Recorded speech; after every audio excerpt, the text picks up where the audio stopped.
sina minus elevust ei tekita oma lilladega seal, siis see elevus nagu võrdub ka armastus.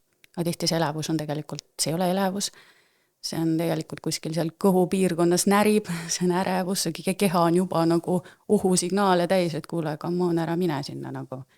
Ja sa mõtled, et ma olen nii armunud. Ma olen nii armunud, et see nii põnev, see nii kirglik, vaata.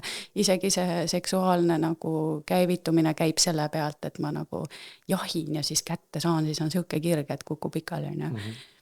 Ja ma ütlen niimoodi, et kui mina hakkasin enda uskumuste süsteemiga siis nagu liikuma turvalisemas suunas oma kiindumusmustritega, siis minu jaoks läks vastupidiseks, minu jaoks head poisid läksid hinda nagu. Ma hakkasin täiega märkama seda, kuidas keegi oma naisest hästi räägib, siis ma ütlesin, on ikka nagu väärt mees on ja või ma hakkasin märkama, et kui mees, kolleeg näiteks mulle mingit vett valas klaasi, ma ütlesin, issand nagu või tore mees on ja.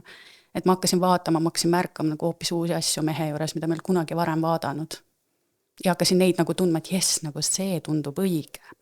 Aga varem, kui ma olin oma siis nendes mustrites ja täiesti nagu ärevuses ja oma hirmude küüsis, siis ma olin ikkagi see, et see kuidagi see mustrite ka liikumine liigutas mind tegelikult inimesena, et mida ma hakkasin nagu aru saama, et mida ma tegelikult hindan ja tahan ja mis tegelikult minu jaoks on nagu hea.